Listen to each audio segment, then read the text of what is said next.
What is going on, everyone? How the heck are we doing today? Happy to see ya. Happy to see everyone. Hope everyone is having a beautiful Friday night. It is 6:21 p.m. 12/12/2025, and on the Lord's Day today, we have plenty to fucking discuss. With a chapter like this, I have seen plenty of people talking about JJK is back, all of this stuff.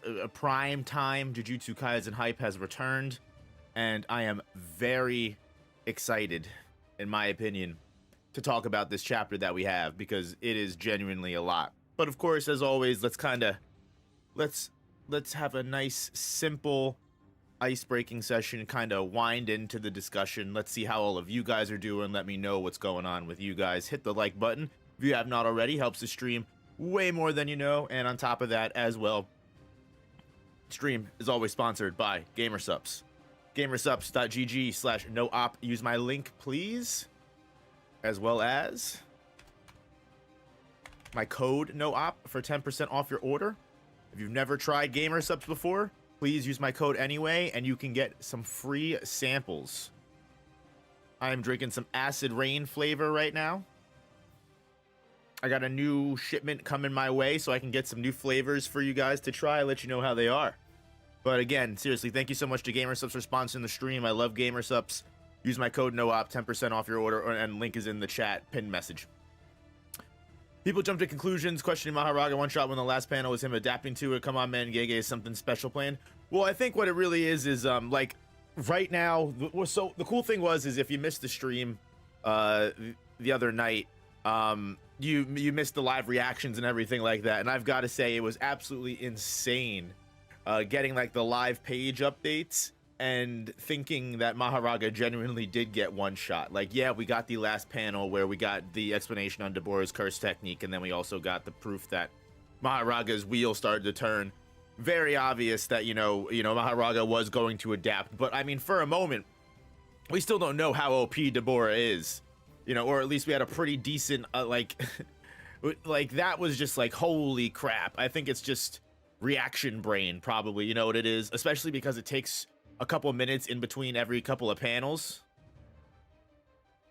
Called that about the wheel. It's, listen, if Maharaga really got cooked in one shot by Deborah, and like that was just it for Maharaga, and the planet of Earth was just done from there, we had no hope whatsoever. I don't even know what I would have to say. That would be one of the craziest build-ups. And like, what would the rest of the story be about? What up, China? How you doing? Hope we get a Deborah flashback. We definitely will get more information on Deborah, especially when it comes to learning more about Deborah's sister. You think she has the ring, though? It's completely possible. Honestly, the ring getting brought up so many times and it being so integral to Yuka and Tsurugi's character, I have to imagine one of them is going to use the ring in these two battles that have just began. Again, we could just, cut right to Tsurugi and Maru right after this and not go back to Yuka and Deborah for a hot minute. We don't know. Deborah going to be in trouble for a while. A while, yeah. Who thinks Maharaga is going to get smoked next chapter? I don't know. I think the battle will be a lot closer together next chapter, for sure. I think we'll actually see Maharaga start to adapt. Do I think Deborah has no chance to win? I don't know about that. I still think Deborah is still, 15 Finger Sukuna was able to win, right? So keep that in mind. Let's do a poll here.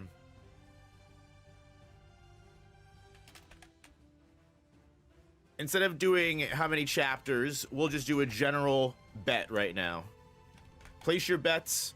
Who do you think is going to be the victor of everything? I think it's crazy that I put Maharaga instead of Yuka, but we all know Yuka don't got game like that. Maharaga's the real one.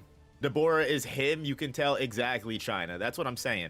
I think Deborah's got something special about him. I've seen a lot of people even mention that. I do want to get into it, what Wee Wee was talking about. I've seen a lot of people even mention that Wee Wee knows that Yuji from this from this surge of cursed energy, seeing someone like Maharaga come out and knowing that someone that's using the 10 shadows is sacrificing their life right now in this duel may just bring about Yuji. Because there's so many different things that, you know, Wee quite literally says, hey, you know, you are the pinnacle of what, you know, violence, of what living things can achieve when it comes to violence. Like, you are basically comparing Deborah to someone like Gojo and Sukuna.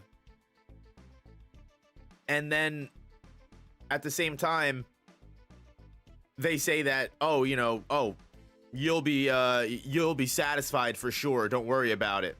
Like, are they just talking about Maharaga? Because if that's the case, but also at the same time, do they know something that we don't?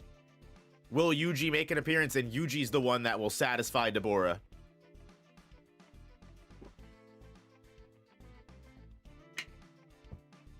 Yuji would probably relate with Deborah. I feel that 100%. A lot of people have brought this up. And while I don't think it's a one-to-one comparison, I do definitely like the Megami to Deborah parallels that a lot of people have brought up. I don't think they're anywhere as like, Deborah is literally just Megami's character. You guys are ratting yourselves out for admitting that you like Deborah because you're just admitting that you like Megami. I don't think it's that serious. But I can I mean, like, Deborah is this character that's willing to do anything it takes to save his sister. He literally skipped his own clan and vowed to not only protect these group of people, not just for his best friend that he had to unfortunately kill in battle. We know Megami has had to kill people against his own will as well, unfortunately, due to the tyrants that control them, whether it be actual body possession or just overall just external factors. And yeah, Deborah's willing to do anything for his sister. So, I mean, you also have Tsurugi doing that as well. I mean, doing things for your sister, I don't think is a strictly Megami Fushiguro thing, but I definitely like it. It's interesting that Deborah is now facing the 10 shadows, right?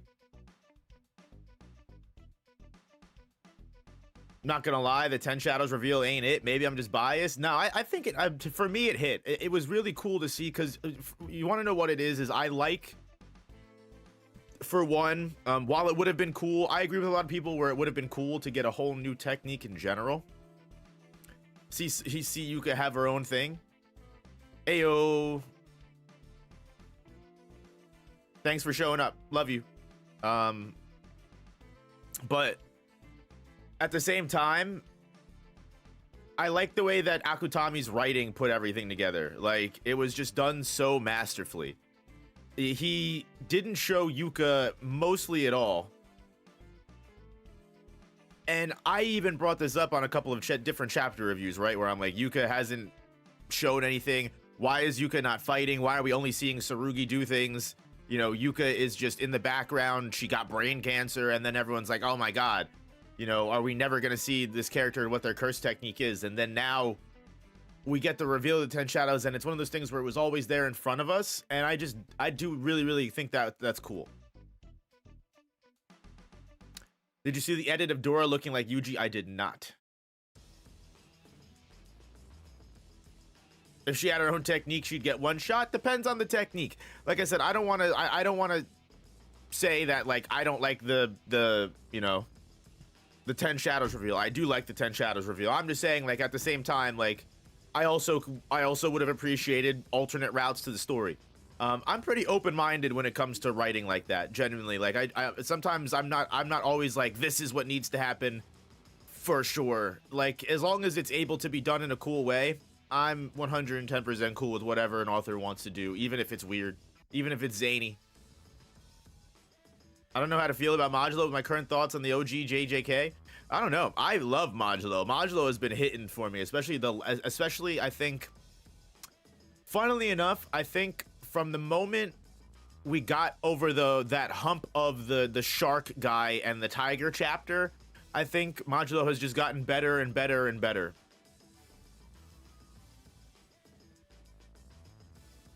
Where was all this energy during OGJ? What exactly what kind of energy do you mean? Like, do you mean in like the actual, like, the story itself? Do you mean like from the audience?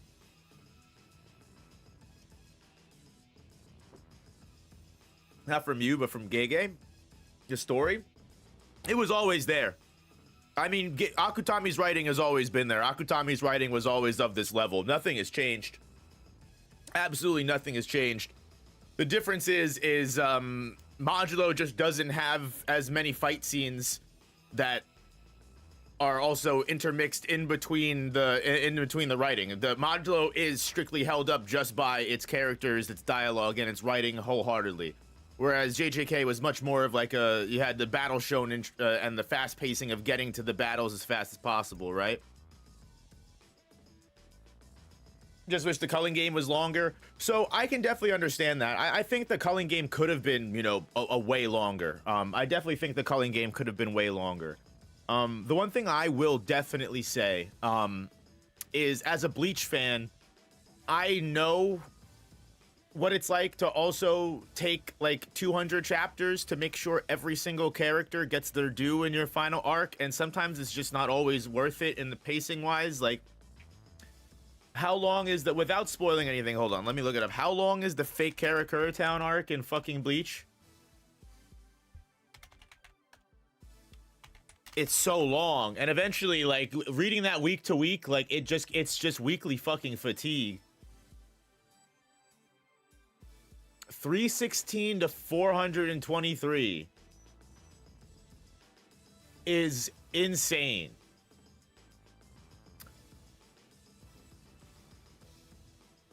Unreal to me. Like the fake, like as someone that read the fake Karakura Town arc weekly.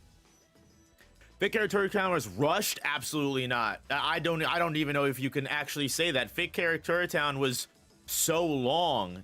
Every single character got their own fight that lasted at least a chapter or 2 or 3 chapters. I don't even know what else you could say was unfinished about Fake Karakura Town, to be completely honest with you. That arc was so long, honestly too long. I mean, like, the only thing I could see people arguing with is how Tosin was handled in Fake Karakura Town. Because I agree, I think Tosin's character could have been done a little bit differently, but Kubo doesn't always land it completely, you know. But we love Kubo. We love Kubo for what he does. Like I said, Fake Karakura Town arc literally gave almost every single character that was in that arc their due, and like, while it was great that every single character got a fight scene with the different faction and the different Arankar, god damn, did reading that weekly when we're like 50 chapters through the final, you know, the big raid, and like we're watching Yumi Chika of all people like go through like character development and go into a fight. It's like that's great. I'm happy Yumi Chika's having his moment, but like, this is also like side character number 45 here. You know, it's like at a certain point, it's like, damn, dude, I just wish we could have the plot move on, you know? And again, reading Bleach as a whole, like, do I think giving every single character their due is a good thing? Yes.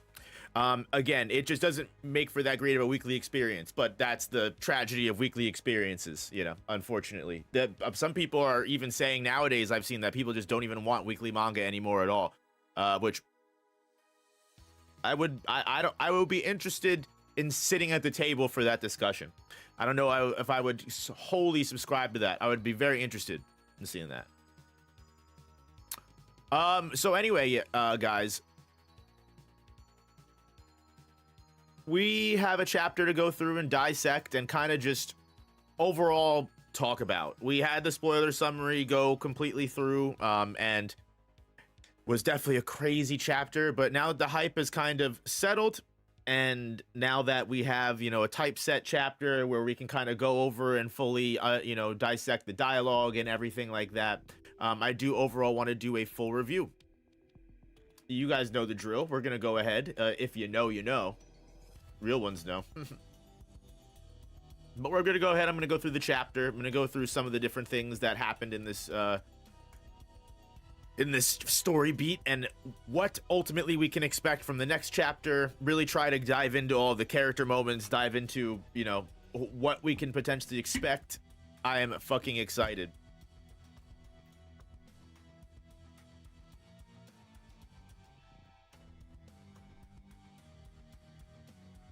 So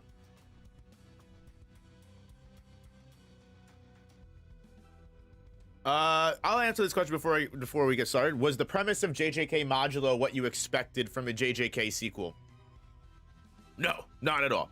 Absolutely not at all. If you were here for the first couple, like the very first Modulo streams that we did, I think they're on the main channel actually. I honestly was so skeptical of this actually even being a Jujutsu Kaisen sequel. I was like so adamant. I'm like, there's no way. Everyone is just gassing up this you know, new manga that is gonna have nothing to do with JJK, and I was completely wrong. With aliens showing up, I wasn't a big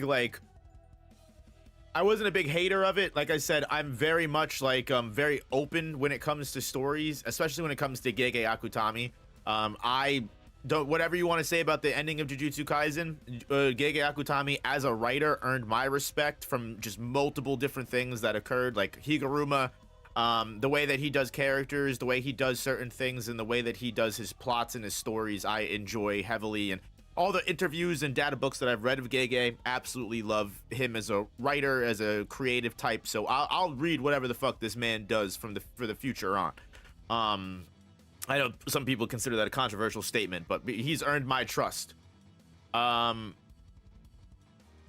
I thought it would have little to do with the original story, so I was genuinely surprised when it came to aliens being the premise. But again, I think the moment chapter 4 came out and we went through that first, you know, grade, you know, elementary school curse user thing arc, like that was honestly where the series picked up. Like that was not only a very cool side quest and a cool moment. From there, I think everything ramped up. But then we had like Maru and Cross's flashback. We had after that, we had the coexistence moment. Then we had everything fall apart. Now we've got a duel going on, and we're actually getting into the fighting. And in 15 chapters, I feel like so many things have been set up, perfectly done. And again, the one thing that it's so funny too, because I remember one of the biggest complaints that I saw when the first couple of chapters were going out was someone was telling me that Gege is fumbling the bag because Modulo is such a short story. Gege needs to tighten up his pacing and needs to learn how to write short stories better. When in actuality, funnily enough, not only is Akutami a master when it comes to writing short stories, it's almost Jujutsu Kaisen is probably the only series he's ever done that isn't a short story. Like Gege has mostly only ever done one-shots that all got pretty decent acclaim. And again, Jujutsu Kaisen's one-shot ended up becoming the #1 manga and anime of 2025, I think. So, yeah, just when it comes, especially when it comes to short stories, Akutami can kill it, and I think Modulo proves that without a doubt. But let's get into the chapter. Oh, sorry.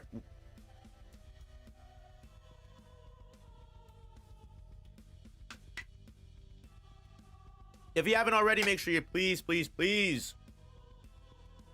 hit the like button. It really helps the stream way more than you know. We got 82 votes on that poll. I know some of you guys, you can click that button right above. It's free support of the channel. We're gonna go ahead and get into the chapter review.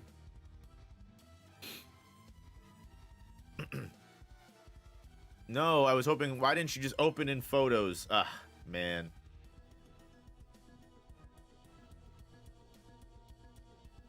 I need to make that my primary unit here.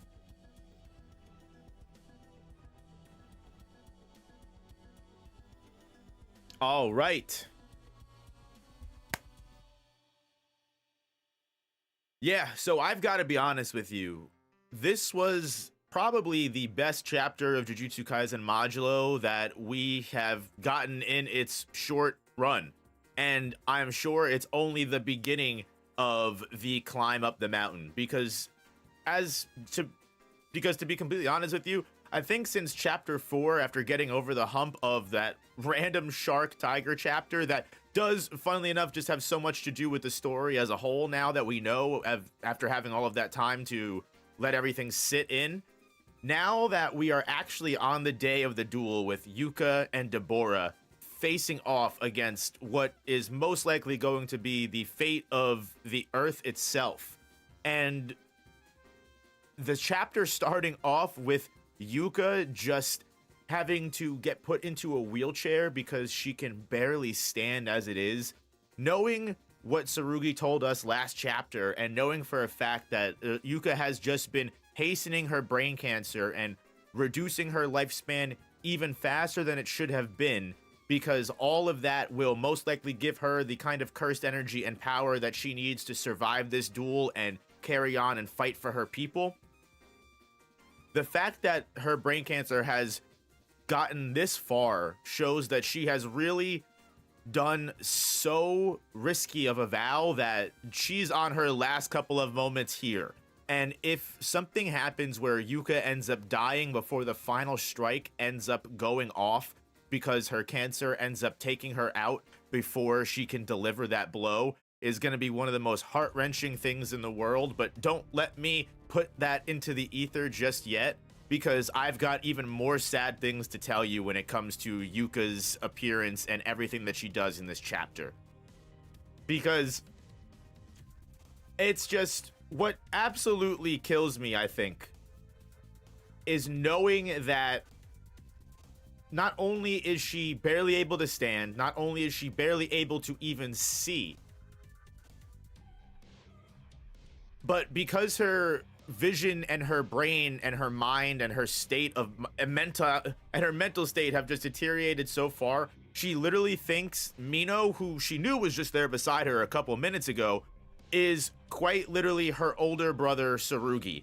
And she goes on this deep memory road with her and her older brother, how if she was to ever be reincarnated, she thinks that she would make a much better older sister than she ever did a younger sister. Because even though Tsurugi was the older sibling, Yuka ended up always being the one Yuka ended up always being the one to look out for him.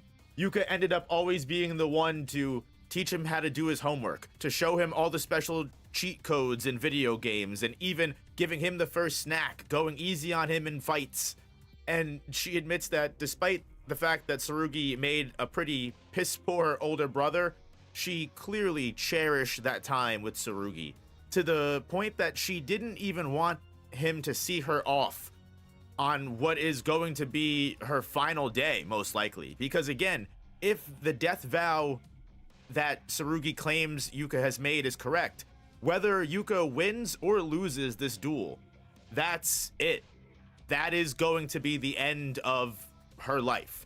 Unless something crazy happens, as a lot of people have theorized, which again would be, at this point, I really don't know story-wise what would make sense saving Yuka in this moment, besides something out of left field like Mahito or Yuji coming back to solve this cancer problem, which even if they can.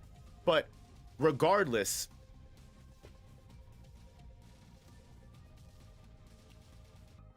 Tsurugi is the kind of guy that Yuka says that would tell a girl that she's pretty even without makeup on. He can't tell the truth, and he always wants to put on a brave face and make people feel good, is essentially what Yuka is saying. So she knows what terrible state she's in because of the sickness. She does not want Tsurugi to see her this way because she knows Tsurugi will just lie to her and tell her that she's okay.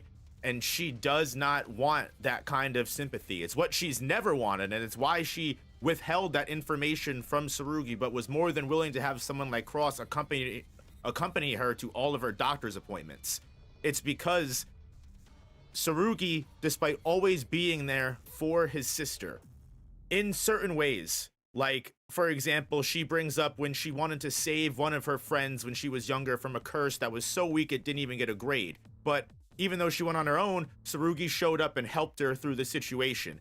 And she admits, yeah, you know what? I probably wouldn't have died if Tsurugi didn't show up. But at the same time, my friend could have perished in the battle. I was not prepared at all, but Tsurugi showed up, helped me, and never blamed me for making that mistake once at all. Because, you know, as we know, in Modulo, sorcerers have the rule, you don't go by yourself, you go in pairs. That is what has been pushed into every sorcerer's brain due to these new bylaws.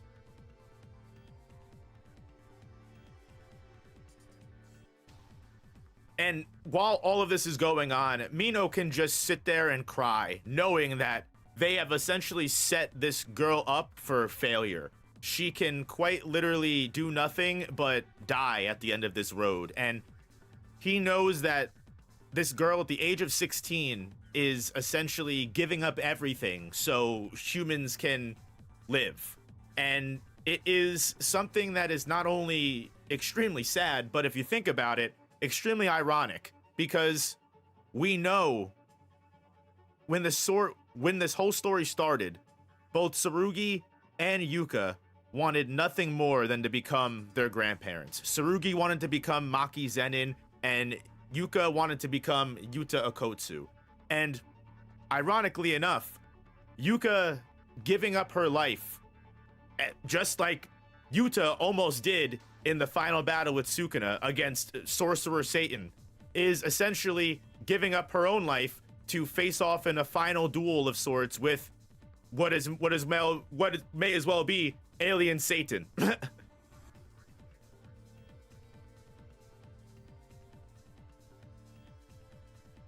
So as she sits in this wheelchair and as the helicopter that's taking them to the duel begins to open its corridor and begin to just, I guess, dive bomb Yuka out, because even though she can barely see and can barely stand, she still needs to make an impression when it comes to an entrance. I don't know what the thought process was behind that, but what is honestly something that I really appreciated and something that shows that even though sorcerers of this era are much weaker than they ever were, Yuka Okotsu still embodies the character and beliefs that the older generation did. Because despite starting this ride out saying that if she could reincarnate, she would want to be someone different, she wholeheartedly admits that, you know what? I could come back as something different, but I think if I got reincarnated, I would want to be your younger sister again, Tsurugi. Showing that in this, one moment, right here, as she dive bombs off into the duel with Deborah, thinking of only her older brother, Yuka goes off to her death with absolutely no regrets whatsoever. No regrets at all. Just like a sorcerer like Gojo would. Just like a sorcerer like her grandfather would. Like any other sorcerer from the original era. She faces death head on with no regrets, admitting even if she could change things, she would do it all over again the exact same way. Which I gotta say, even though we didn't spend much time with her character, is a very valiant send-off for her, and I do appreciate that she was given this kind of character closure, despite the fact that we barely spent 15 chapters with her. It's a beautiful moment for her, and it's even worse knowing that as she does kind of accept her own fate, even though it's not a regret of her own, she kind of acknowledges here that she knows for a fact, even though she can die without regrets, she doesn't know if her brother can say the exact same, right? She does not know at all if her brother can say the exact same. And I know I skipped ahead a little bit in the chapter, but it's just because I wanted to close off Yuka's big moment here when it comes to the setup for this duel. Because Yuka, as a character that we didn't spend much time with, does genuinely feel like she has a completed arc. And we didn't know her long, but the amount of things that we learned about her, and honestly focusing so much on Tsurugi, knowing that that is what Yuka always planned for. Yuka always wanted to give Tsurugi the spotlight. Yuka always wanted to let Tsurugi think he was the strongest, and she held back for him always. Even though, if you really think about it, funnily enough, she putting the ring into all of this, she was supposed to be the one that proved she was better than him. And yet, she still decided that it was right to be the quote-unquote younger sister. So, while I love that, as she goes off to sacrifice what's probably 20 or so hours left, maybe 12 hours, who knows how many, hours, minutes she has left to live, especially with what happens next. But I think a really cool thing that we got is we did see a little bit of Deborah before the duel began as well. And out of a big surprise here that I definitely didn't expect, we see another one of these older characters from the original generation. Now, I want to put it out there. It seems like this is going to be Wee Wee, but until officials come out, I do want to make it very apparent that this could be Mei Mei as well. Could be Wee Wee, could be Mei Mei. I don't want to make any direct statements. Just know that, I mean, again, as I've always said from the very beginning, they could be a duo character in a fighting game. They are essentially the same thing. So, yeah. This person using a bunch of crows and using a teleportation ability meets up with Deborah, and Deborah is like, "Who are you? The person that's going to be fighting me?" And they're like, "Oh no, absolutely not. Don't worry about that." But why they showed up was they wanted to give their thanks to what they refer to as the king of the otherworld. And Deborah is a little bit confused by this, right? He doesn't understand why someone from humanity would be thanking him for potentially putting their entire country at risk. However, what this person says is simple. Deborah represents pure, idealized strength, the absolute pinnacle and peak of power, violence, and lethality. 70 years ago, we had a battle in this inhuman Machio, which is actually where the duel will be taking place.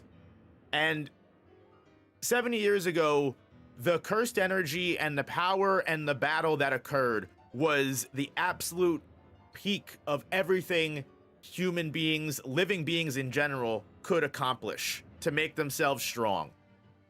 However, from that point on, the world became ordinary, as they put it. The world became completely boring because it was peaceful. We see this with the amount of power that has been lost in the world today. Sorcerers just are not what they used to be whatsoever. However, presenting Deborah with 3 children, this person says that, oh, these children don't know anything about power. And now that they will be able to see you duel, they'll know everything about what the old generation was, and they may be able to bring about new strengths and progress in the world because of that. The world has essentially stagnated because there's nothing powerful going on. And Deborah may be able to release curses, be able to release that negative energy, and be able to flood the world with that, with what being strong is, just by fighting today. And funnily enough, this cocky motherfucker, Deborah, says, oh, well, you know, maybe, but if I'm not even able to show off because the person you send off against me isn't able to give me a good fight, I'm not going to be able to show anybody anything. But something that I think is very interesting is they say Deborah will be satisfied. They're certain of it. And not only that, but their loneliness, the loneliness that comes with being strong, will be solved. It will be cured after this fight. And this could mean so many different things. Does this mean that Maharaga is actually going to be, as spoilers, what ends up Yuka summoning, is going to be that thing that satisfies Deborah? The adaptation and the actual might of the divine general. Will that be enough to actually give Deborah a fight that he was never able to get in his real, you know, in his home, on his home planet? Or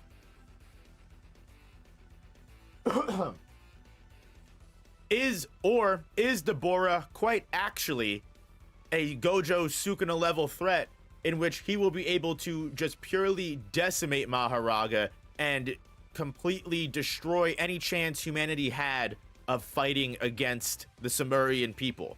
Because now that we have full confirmation that Yuka is a 10 Shadows user, which again I think was perfectly foreshadowed so greatly by Akutami, the very fact that we only saw small little physical attacks from her, which were just partial summonings or her just making use of the effects of the Shikigami without actually bringing them out into the field, which is something we've only seen Sukuna use, I've got to say I absolutely love.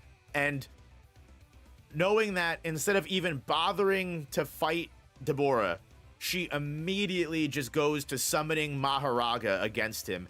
And she does it in such a slick way because she instantly just dives right into Bottomless Well to keep herself safe from Maharaga, meaning that only Deborah is the enemy right now. So locking Deborah into an exorcism ritual, even if Yuka was to for some reason die, she'll be locked in suspended death until Maharaga is either exorcised or Maharaga kills Deborah as well.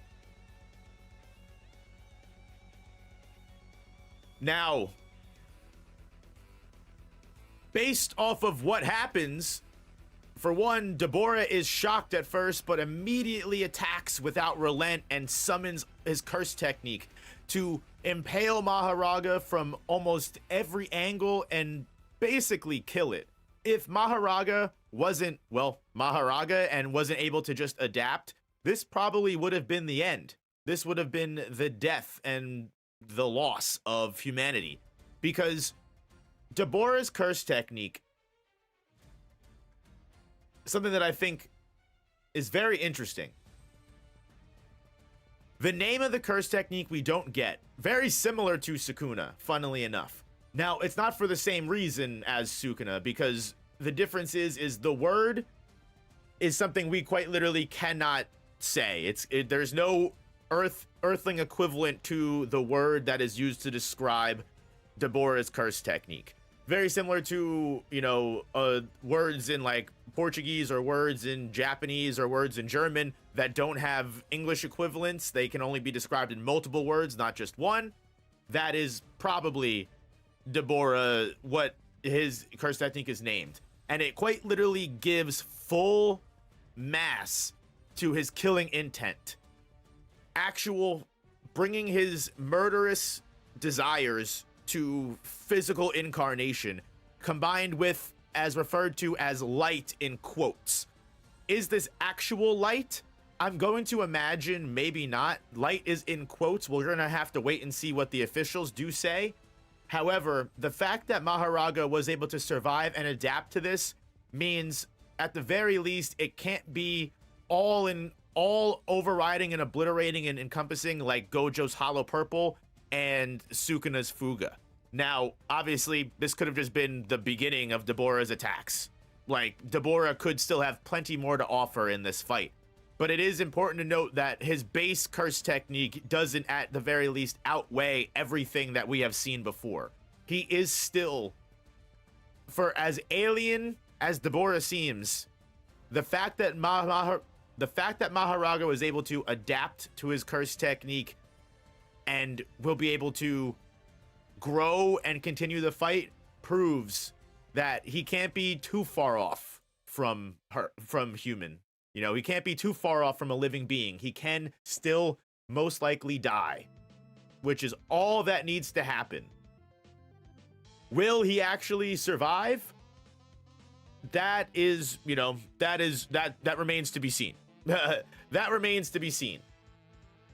However, I cannot wait to see what the rest of this story holds, what the rest of Modulo goes on to do.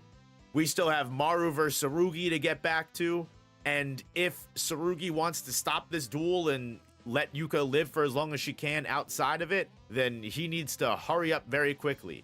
We're not sure exactly when the two battles are taking place. They could be happening at the same time. One could be happening one after the other.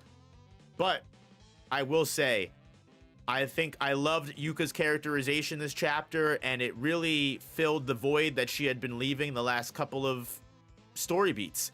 And knowing that she had the 10 shadows and it was foreshadowed perfectly, and seeing Maharaga back in all of his glory going up against Deborah is not only an awesome callback to the original series and a really cool way to give Deborah a great fight, it's also an amazing way to give us the best possible chance of figuring out where exactly Deborah sits on the power scale.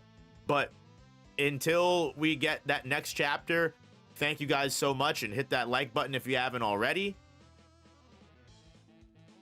And yeah, that's going to be the end of the summary segment. Definitely, that's going to be the end of the summary segment. Now, again, stream's not over. Don't worry about it. We're just calling the chapter review segment done. Because I don't think I have anything else to say. I could be wrong. I could be wrong, but let's see what all of you guys are up to, huh? Now that I can actually go ahead and see chat.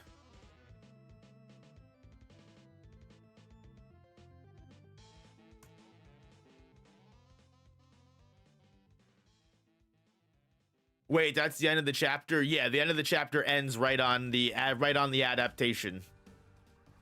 Deborah Blackflash, honestly, I feel like we might get a Deborah Blackflash. Something tells me, I think I really do see it in the stars that we may most likely get a Deborah Blackflash, especially if we do get a Yuji versus Deborah. I think it's without a doubt. I think you really can't go wrong.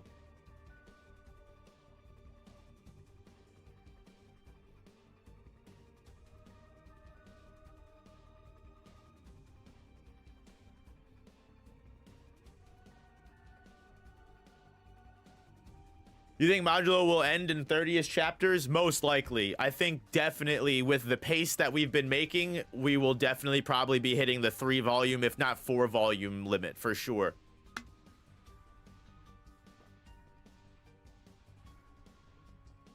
What are the odds of seeing Yuji next chapter? Unlikely, in my opinion. I don't think we'll see Yuji yet. I think we still have a couple more chapters before that happens, if it is gonna happen. Also, guys, really quickly as well, if you're interested, here is the link to the Discord server. Please feel free to join if you would be interested in joining the Discord server. We talk about all different types of manga, Dandadan, Kagurabachi, Gachiyaku.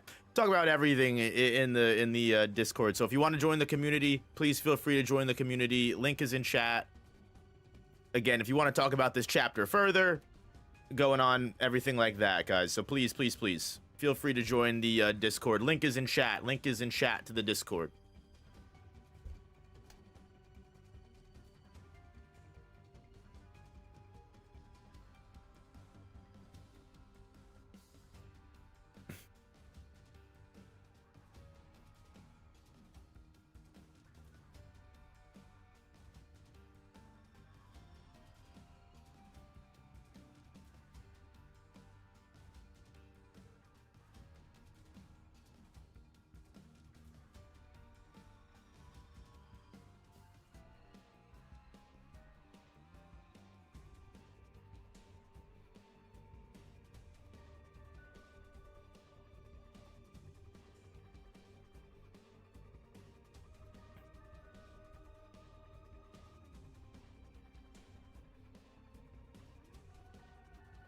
I just want to see Deborah's sister. Yeah, that'd be nice. Deborah's sister, genuinely, we still don't know anything about her right now. We still don't know anything about her right now. Just the fact that she needs the black rope.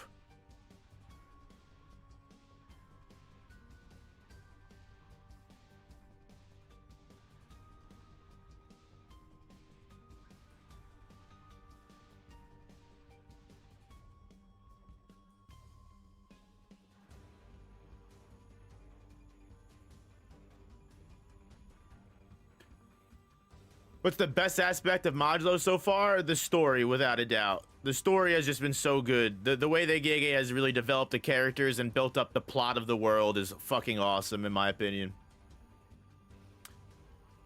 If we decide not to have Yuji fight Deborah, who'd be up? Full heavily restricted Tsurugi or Maru? No one. I really don't know. I feel like Yuji's literally the only chance we have. I feel like Yuji's quite literally the only chance we have. Ayo, thank you, Grim Gungren. Thank you for the 10. Yuji comes in clutch and saves Yuka, then has to put a stop to Big Raga. Parallel to Sukuna shoving Megami out of the way. I can't imagine he'll let Yuta's grandkids die, but I feel he'll appear. Yeah, honestly, I feel like Maharaga showing up is something that Yuji won't be able to ignore. Especially if this is happening in the Inhuman Makio, no? I feel like Yuji, no matter where he is going to have to show up for this. I completely agree. It's just so unlikely. Tiberius, how you doing, man? Hope everything's going well. Hope you're doing well with everything going on. What's up with the 5? Thank you for the 5. I'm surprised light-based abilities aren't super effective against the shadow ability. Gege did say Jogo's ability is super effective against Hanami. It's completely possible we may see that come into play in different ways. Right? Like we have only just gotten into the start of the battle. Like, what if, let's say,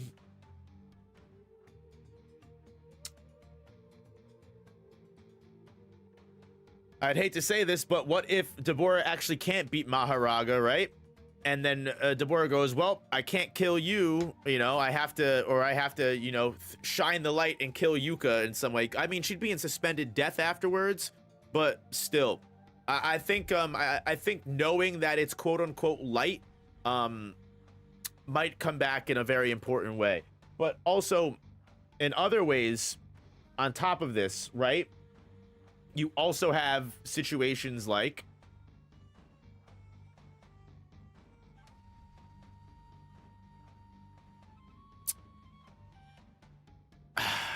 on top of all of, like, honestly, you ever just have like a brain fart for a second? But yeah, I think Deborah might even have different versions of his curse technique. Let's say for example, he has like he has something similar to Kashimo's technique, or something similar to even, let's say, Maru. We know Maru's curse technique was like harmony, right? The moment he opened his third eye, he was able to pair everything with the perfect fucking like match. He was able to use anti-gravity. He was able to turn water hot and then freeze the water instantly. Like, Sumerian curse techniques are just completely on a whole different level.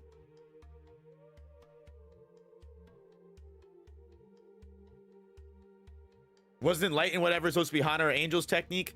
I mean, the holy light, but that was more so just the extinguishing of curse techniques, and then the Jacob's ladder, that was just how the curse technique was displayed. But honestly, it's important to remember that, like, until we get the official release, it was called quote unquote light, so it may not be actual light. Now, I'm not normally someone that is like, oh, it's not real lightning, it's fake lightning, it's anime lightning, so it doesn't move at the same speed as lightning, it doesn't move at the same speed as whatever. But I think when you actually have a situation where you're putting quotations around something, it might actually just not be that thing. It might have the same properties of that thing, but might not actually be the exact same thing. So, like, for example, like people using, you know, from Bleach, people saying that Sero is spiritual light, so Sero moves at light speed.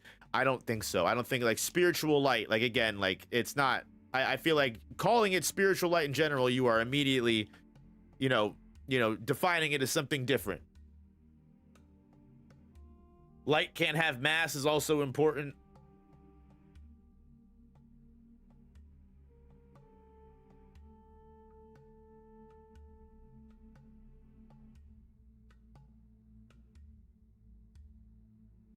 So much potential for so many awesome stories and arcs with what this manga is bringing. It would be sad to have the world be so short-lived. It is upsetting that the story of Modulo will only be like 3 to 4 volumes, but at the same time, it's also important to remember that with the success of Modulo just means that we may get other sides of Jujutsu Kaisen in other ways. Gege already said that there's going to be a horror series. I think that's a novel. I don't think it's an actual manga, but the fact that Gege is willing to be open to different sequels and different spin-offs makes me excited. I mean, think about it. Think how quick Modulo came out, right? Like, think about how long it took for Boruto to come out after Naruto ended. I actually don't remember how long that gap was.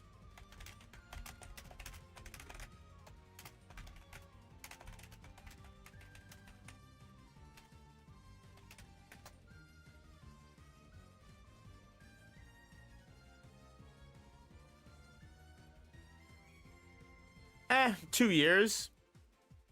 Not that bad. 2 years. The anime is different. The Boruto anime aired like a month after Shippuden's final episode, but the Naruto manga released in 2014, And Boruto manga serialized in 2016. So about 2 years.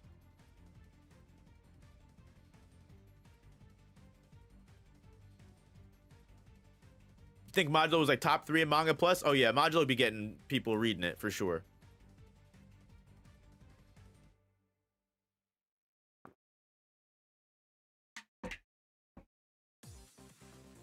So yeah.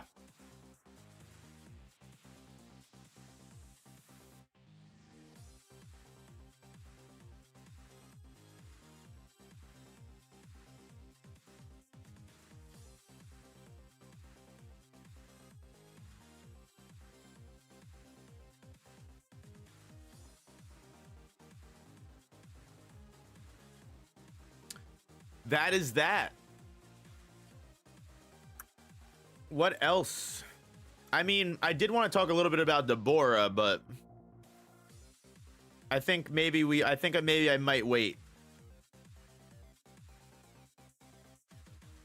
Because we just don't know enough. We have the cursed speech feat, and then now we have his curse technique being revealed. I think we should just wait one more chapter before we really dissect Deborah of all people. I'm really interested in getting to know more of him. A lot of people are saying we want the Deborah back. We want the Deborah fan manga.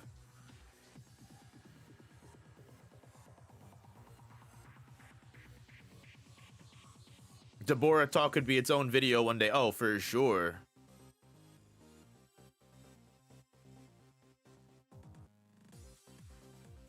Imagine we just watch Yuji suffering across different modulations, different generations. Yeah. Yuji can't catch a break, you know? It is what it is, though.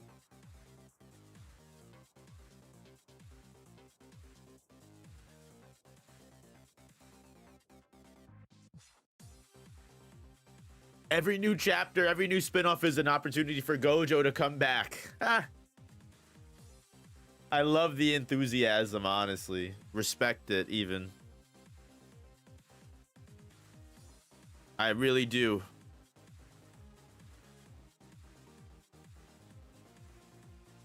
It's funny to watch Gojo and Sukuna fans and they have a rival breathing down their necks. Yo, it is so funny to me that that people have been glazing Deborah. He's the new Sukuna, he's the next Sukuna.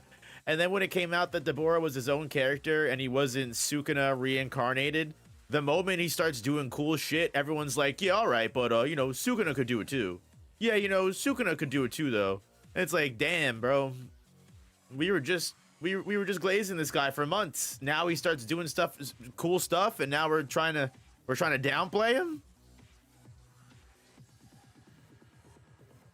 Do I think Tsurugi's Toji Maki level? Nah. Not yet, at least. Not yet, at least.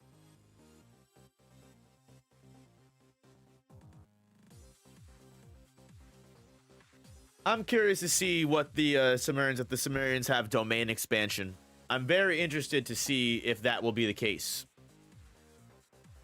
Just because when it comes down to their sorcery, it's clearly different than ours. To a degree. It's similar, but almost just a shade different color. Same color, different shade, I should say. Just like Callion's and Curse Spirit. Same color, different shade. I would be interested to see if they have a different thing. Not domain expansion, but they've come to a different realization of their power. So far, we've only seen them mostly do cursed energy reinforcement. Deborah and Maru are the first people to show their techniques, so...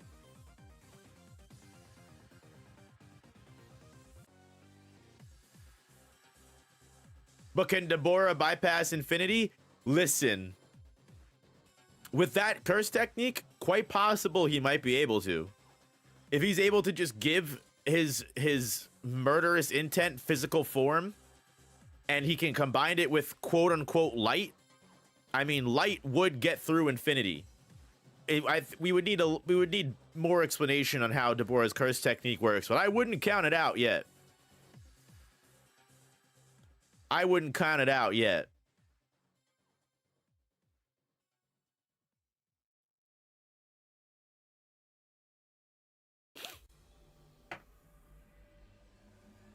We'll just have to wait and see.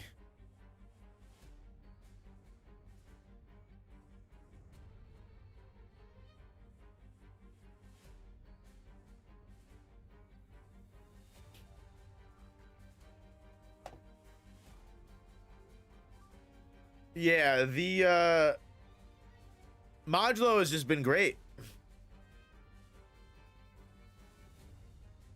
I really can't. If I'm trying to think of like a nitpick or a flaw, but can't think of one. Meguna versus Deborah, who wins? Let's see how he does against Maharaga. That will be our answer, right? If Deborah continues to just piece up Maharaga the rest of the time, then that might be my answer right there. I mean, so far out of 243 votes, which is crazy, by the way, 36% Maharaga, 64% Deborah.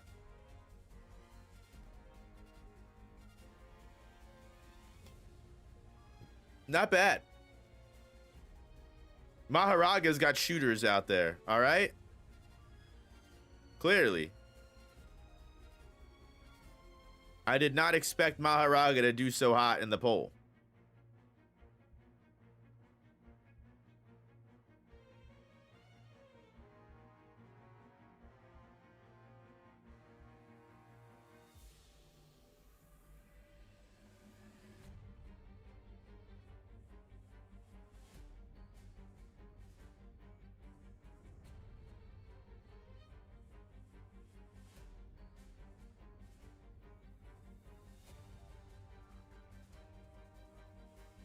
Getting cooked by Urizen? Come on.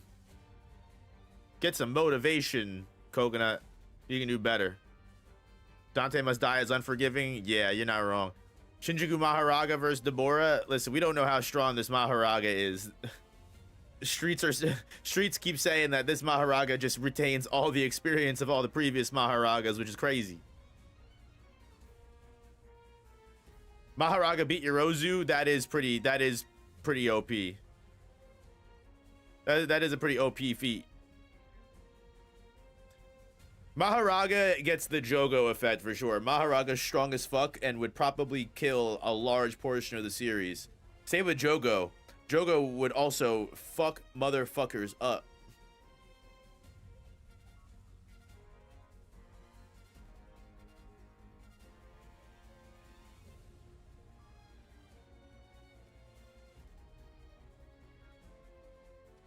Do I see Modulo getting animated? Oh, 110%, without a doubt. It may end up being the exact same thing as the Naruto Boruto situation, where they're literally just, you know, like the final episode of Jujutsu Kaisen airs, and then they air Modulo right afterwards.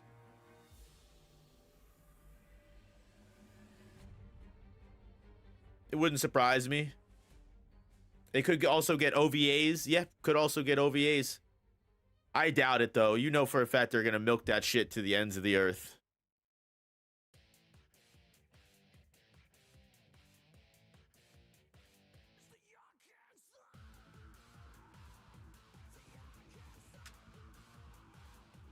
Think all Maharagas are the same in base? Yeah, I completely agree.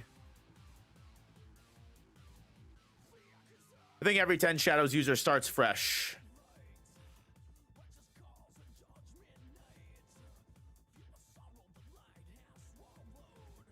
Curious about the penetrating power of these lasers. Quotes you'd only say in for an anime discussion. Feels like they'll kill anyone who isn't Gojo or Sukuna. I think that's heavily implied. I think Deborah definitely has enough credence to be considered. Like, I mean, they claimed they couldn't even measure him with special grade. They said he was way above the level of special grade, which is an insane statement. Do I think Deborah would survive a world-cutting slash from Shinjuku Maharaga? I mean, right now we don't even know if Deborah can heal himself. I think that's very important. If Deborah has some form of like reversed curse technique in some way, shape, or form, it's over, right? And that's it. Calamity grade is above special grade. We've come up with a new grade.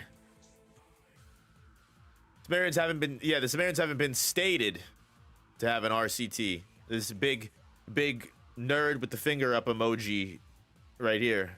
They haven't been stated. I think we will find this out soon. I think we'll be finding this out very, very soon.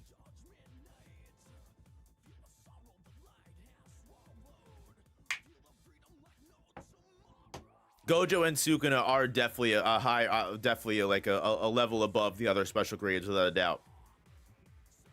But I also think it's important to note, like, the other special grades are also higher levels than most of the other sorcerers in the story. Most people forget. What if he doesn't heal, but he reverses damage, like Eri from MHA? This is why I don't want to do a Deborah segment, because I want to wait and see. Yeah, I want to wait and see.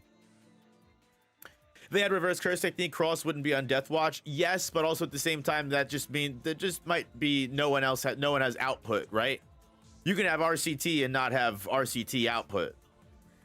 That's actually more common than having output in general, is just having regular RCT.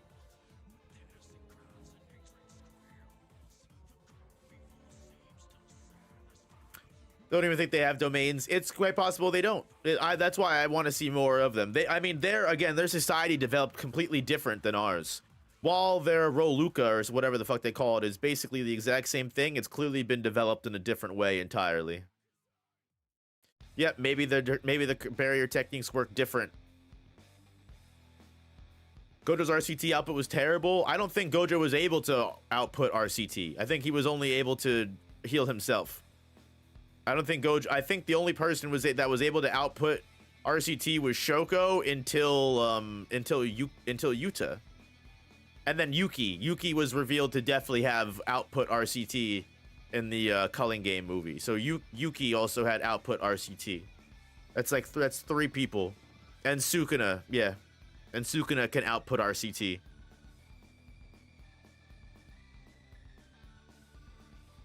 You also have Dora. I guess that's true. Yeah.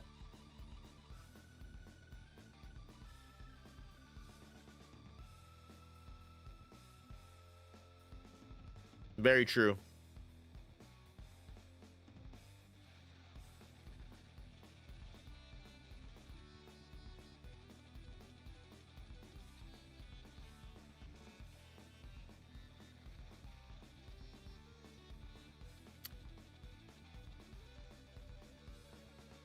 Damn, all I'm gonna say is the people that were cooking on that fucking on Yuka having Maharaga cooked. W theory, W figured that one out. That wasn't even on my radar at all. Good on them for figuring that one out. That was crazy. When this panel came out, I said no way. Pretty wild, I have to say. Pretty wild. Would Deborah's curse technique work similar to fluorescent lights? I'm curious.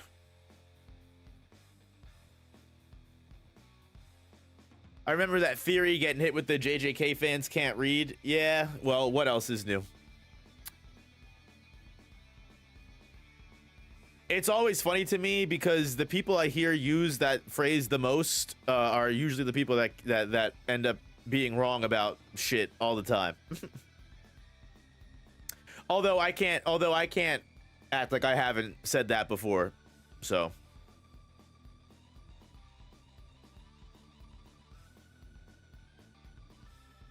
anyone get the feeling Maru versus Arugi is going to be another Hikari versus Arame?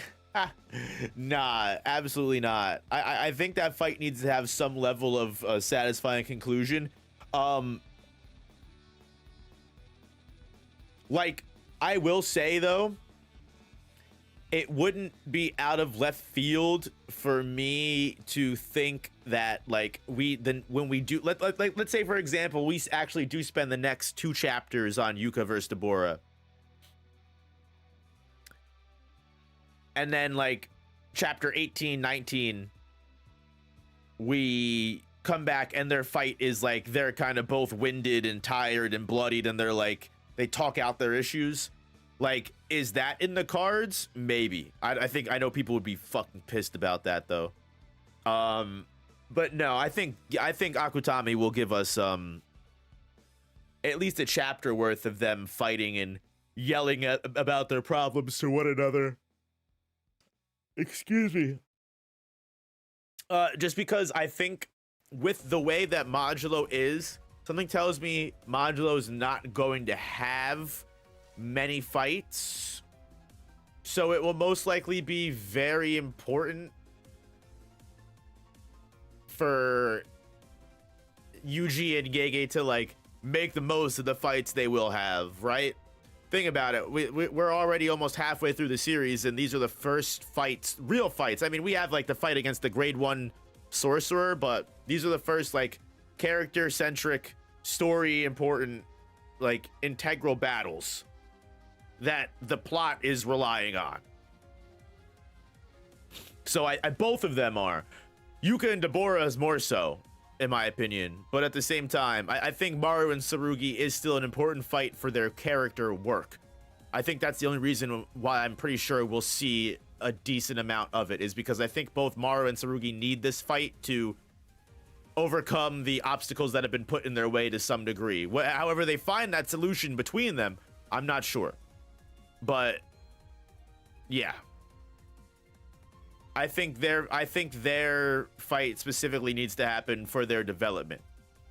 Yuka and Deborah can get interrupted, right? Like, besides seeing Deborah's actual curse technique and actually understanding his fight, how he fights and what makes him so strong, outside of that, like, and like now that we know Yuka's curse technique is the 10 shadows, we don't need to see anything else from her story-wise. We don't need to see what other abilities, what else Yuka's capable of. We know everything that Yuka's capable of from this moment, right? Like, that's it. We know this for a fact.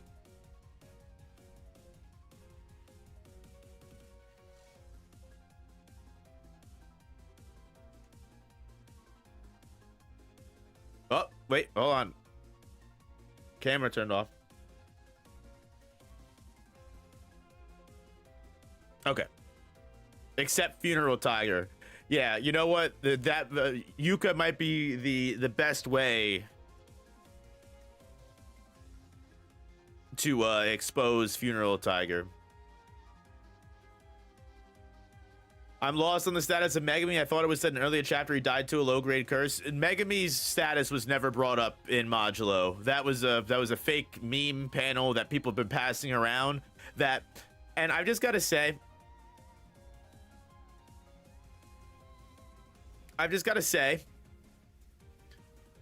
people tried to come at me for being like, oh, like, you're getting triggered over a joke, like whatchamacallit, when people were saying that Kashimo was when like that Gege Q&A came out where he was saying that Kashimo was supposedly the strongest sorcerer next to Gojo, and it was revealed to be a lie. And like people were like, oh, it was labeled a shitpost, like, why are you getting triggered over a shitpost? I'm like, because people actually believe it. That's the issue. It's not that the fact that I can understand it's a shitpost doesn't mean that a good 90% of the people seeing this are gonna spout this like it's truth. And that's what I mean. Like I said, it's because that's how just memes and rumors work. Like, it's messed up. But yeah, no, Megami's status was never brought up. We don't know how Megami died. We have no idea how Megami died. But most likely Megami is dead, because I doubt there's 210 Shadows users at the same time.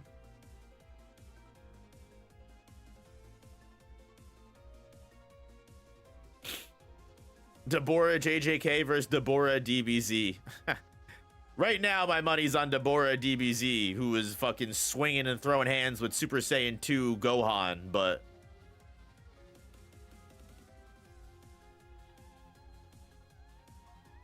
who knows? Deborah might be solar system level. I doubt it, but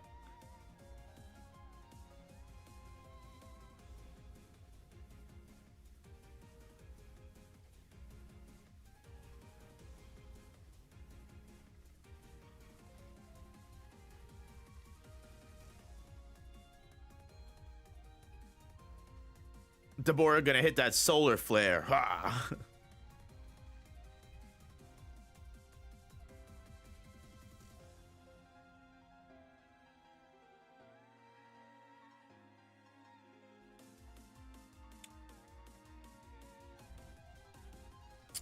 But yeah, y'all.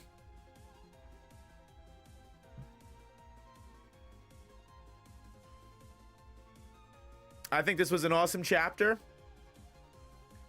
Normally I have some segments planned, but like I said, not only do I want to wait on the Deborah segment, me and Jesse actually have plenty of uploads planned throughout the next week or so. So I don't even know if we'll have space for some more segments. So you guys already know the chapter review will surely be out on the channel later for those that missed the summary. And then we're gonna be winding down for the next little bit, because unless anyone else has any major topics they want me to discuss. Do you think Miguel could fight Deborah since he went toe-to-toe with Gojo? Oh, no, Miguel would get cooked. I think Miguel would get knocked up sideways. In a hypothetical scenario, if Tsurugi has Yuka's ring, how would he activate it? Perhaps Maru somehow activates it in some way. Yeah, the ring is the only other big thing. The ring is the only other big thing. If a lot of people are hoping that Yuka has it, because then we're gonna have Maharaga and Rika going up against Deborah, which would be a fucking sick duo. Technically trio, but it's a duo. The ring has to play an important part in the story. There's no way that can be a red herring, right? The ring has to be important for somebody. I don't know if any of these pages, like if we see that she has the ring on, we do know that she could be wearing it around her neck. It's possible Tsurugi gave it to her. It's also possible that Tsurugi still has it.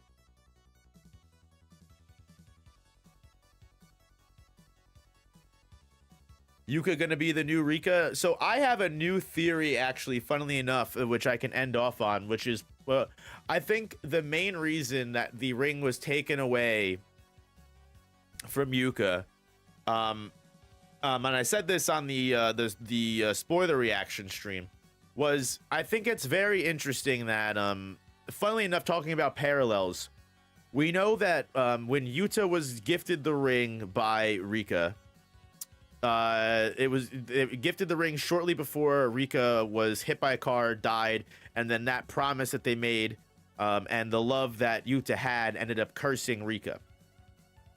As Yuta's granddaughter, it wouldn't surprise me if they were afraid the same exact fucking thing would happen if they actually let Yuka hold on to the ring.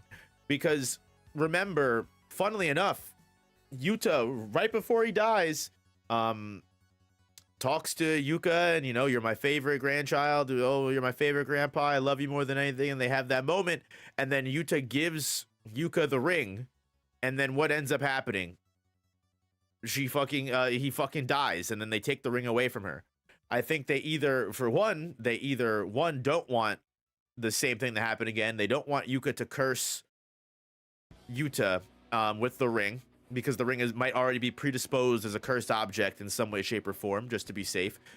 They might not have wanted her to curse Yuta and have the same thing happen, or they did want that to happen, and they figured taking the ring away from Yuka would make the trauma worse and make her wish for her own cursed object in some way, shape, or form. We don't know. I don't know. But again, I think the Gojo clan taking the ring away from Yuka is definitely, I swear there's more to it than just their parents are assholes and they just didn't want Yuka to have the ring because she's a woman or something like that. Some dumb, you know, it doesn't add up in my head. Doesn't make sense to me. But we'll have to wait and see, you know? We'll have to wait and see.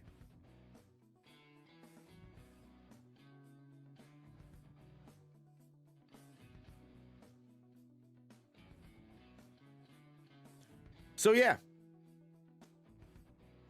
that's really mostly all that I have to say. And it seems like out of 300 votes, 301, but 300 is a great way to end it. Yeah, 63% Deborah, 37% Maharaga. Maharaga does have shooters.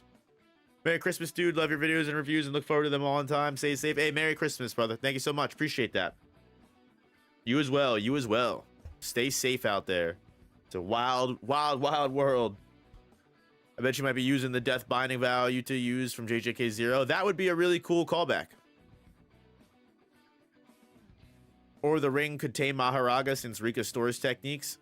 I don't know. I really don't know. I just really want to see what the fuck happens. With the ring being up in the air makes me think it has to come into play. It seemed to be such an integral story beat to both Yuka and Tsurugi's character, and then it hasn't been brought up since like chapter 2.